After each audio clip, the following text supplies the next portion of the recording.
Crimson leather from door to door, an ultra-wide screen spanning this full dashboard. Chevy just built a Tahoe that Lincoln should have seen coming. By the end of this video, you'll understand exactly why the Z71's most significant decision has nothing to do with horsepower and everything to do with a question GM was asking about someone else's buyers. There's one display architecture inside this cabin that no American full-size SUV has executed this way before. I'll get there. And whether six figures is justified here? My answer names a price comparison you weren't expecting. We're covering the interior architecture, the powertrain brief, and a backstory that, if sources hold, didn't start by looking at a Tahoe. It started by looking at who was walking out of Lincoln showrooms and why. Here's the most significant decision in this cabin, and it isn't the leather color. It's the panoramic display architecture spanning this dashboard. Full-size American SUVs have always treated infotainment as a secondary feature, something mounted to a center stack while the driver relied on physical controls. The Z71 takes the opposite position. That ultra-wide screen isn't a larger version of what came before. It's a fundamentally different driver-vehicle interface. Speculative tech number 1, Contextual Display Zoning. The screen reportedly uses zone-based rendering that automatically segments the surface based on driving context. On the highway, the driver zone contracts to essential navigation data. In park, the full surface opens for passenger interaction. Each zone maintains independent touch calibration. Passenger input on the right side cannot accidentally trigger driver zone functions. The problem this solves is real. On shared display surfaces, cross-zone inputs create measurable driver distraction. Zone segmentation addresses that at the architecture level. The materials built around that screen tell the next story.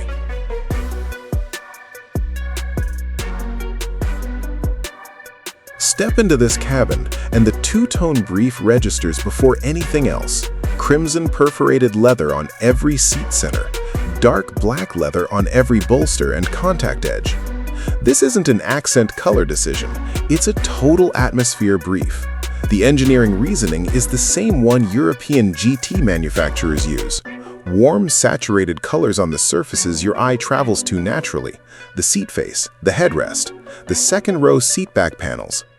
Dark, durable leather on the surfaces that absorb daily contact and show wear over time.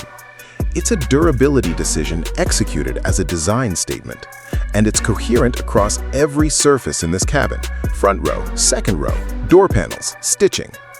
The wood trim accent on the door panel runs as a single, uninterrupted horizontal sweep, no visible joints, no seams. That execution requires a longer veneer blank than most manufacturers budget for in this segment. GM chose to budget for it. That's a meaningful production commitment, not a showroom concession. Speculative tech number 2, adaptive acoustic cabin management. Dedicated cabin-mounted microphones monitor interior noise in real time, and the system generates inverse phase sound waves to suppress road and wind noise before it registers as audible sound, not as an entertainment function, but as a dedicated acoustic layer separate from the audio hardware. The engineering case is straightforward. Conventional active noise cancellation works on sound already inside the cabin. This system intercepts the noise signature before perception threshold, reducing driver cognitive load on extended highway runs by an estimated 15 to 20%. For anyone who's driven a Navigator Black Label or Lexus LX 600 on a 2-hour highway run, that noise reduction difference is something you notice at the 90-minute mark, not the first mile. Now, I want to be straightforward about this. The instrument cluster design is more conservative than the panoramic display beside it. The dual-dial layout is clean and readable, but for a cabin this ambitious in its material brief, a more progressive cluster execution would have completed the picture. It's a visible gap that the competition has started to close. The second-row captain's chairs carry the same crimson and black brief as the front, and the rear climate panel between them signals a genuine premium intent. But the exterior and powertrain are where the backstory I mentioned earlier gets specific, and that's exactly where we're going. Here's what I can share now. The brief that produced this interior reportedly started not with a Tahoe improvement target, but with conquest data showing one specific competitor's buyers consistently cited atmosphere as their primary purchase driver over third-row practicality. The Powertrain is where you find out whether the rest of that brief holds. The Z71 exterior carries the Tahoe's established full-size proportions, but this specification adds a purposeful layer. The front fascia features a more aggressive surround treatment than the standard Tahoe, deeper grille pockets, and a lower diffuser element that reinforces visual width without requiring exterior modifications. The Z71 ride height positioning reflects suspension geometry tuned specifically for off-road clearance that the standard Navigator doesn't offer. For owners who go beyond pavement on occasion, that distinction matters when you're evaluating whether this is an SUV or a tall crossover in disguise. Overall length sits at approximately 211 inches on a 116-inch wheelbase. Ground clearance in Z71 specification reaches approximately 8.4 inches, a meaningful figure above the Navigator's 8.0-inch standard measurement. This exterior holds because every Z71 specific element traces to either a functional purpose or a deliberate brand statement. Not two rationales layered on one decision, one clear intent per element. But design and engineering mean nothing without the right powertrain. Here's what's under the hood. The Z71 carries the 6.2-liter Ecotec 3 V8, producing 420 horsepower and 460 pound-feet of torque with dynamic fuel management active. Context: the Lincoln Navigator's twin-turbocharged V6 produces 440 horsepower. On peak output, the gap is narrow. On sustained torque delivery at altitude or under tow load, the naturally aspirated 6.2 maintains a more linear curve than the Navigator's forced induction peak and drop profile. That linearity is what you feel on the third hour of a mountain drive, not the first. Speculative tech number 3, predictive air suspension preloading. Front cameras and GPS mapping data identify surface transitions and preset suspension damping approximately 200 milliseconds before wheel contact.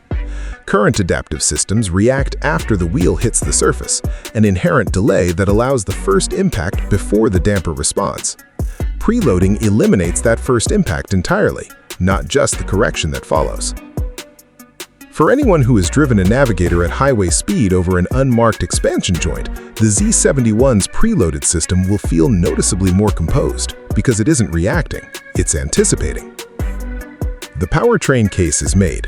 Whether the full package justifies its pricing is the question every serious buyer at this level needs answered directly. Here's what I actually think.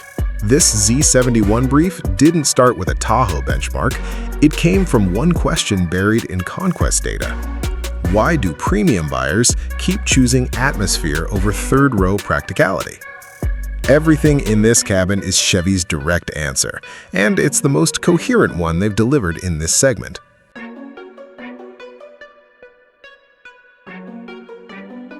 The Tahoe Z71 in this specification is expected to land between $85,000 and $100,000 fully configured.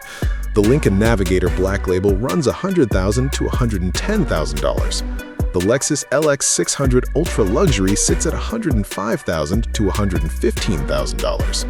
The Z71 positions itself inside or below those figures with a naturally aspirated powertrain and a service network that neither Lincoln nor Lexus can match in secondary markets. On depreciation, Tahoe residuals have consistently outperformed Navigator over 5-year cycles, sustained by fleet and consumer demand. On maintenance, the 6.2 Ecotec 3 carries lower service costs than the Navigator's twin-turbo schedule out of warranty. But I want to be honest about the trade-offs. The instrument cluster execution doesn't match the ambition of the panoramic display beside it. Anyone stepping out of a Lexus LX600's fully resolved digital cockpit will notice the gap immediately. Longtime Tahoe owners will appreciate the dramatic interior upgrade, but they'll rightfully question whether the cluster evolution kept pace with the rest of the cabin. And at this ride height specification, the third row isn't a strong suit for adult passengers on longer runs. If third row legroom is the primary brief, the standard Premier delivers that better at a lower price. Now, the strengths. First, Contextual Display Zoning. No other American full-size SUV addresses passenger cross-zone distraction at the hardware level. For buyers who use navigation and media simultaneously, this is a genuine functional advantage. Second, the Crimson and Black Atmosphere Brief. Coherent, durable in its reasoning, and distinctive enough to hold identity on the used market in 5 years. Third, the naturally aspirated 6.2 ownership profile. Lower service cost, more linear torque delivery, and simpler long-term reliability than any twin-turbo alternative at this price point. Here's the call. If you want a full-size 3-row SUV with genuine atmosphere, a naturally aspirated powertrain advantage, and a service network that reaches your next road trip, the Z71 is the strongest American argument right now. If third-row priority and towing payload are the brief, the standard High Country gets you there for considerably less. At the open, that crimson leather from door to door read as a color choice. Now you know it's a brief, and a brief is what separates a truck that was upgraded from one that was designed.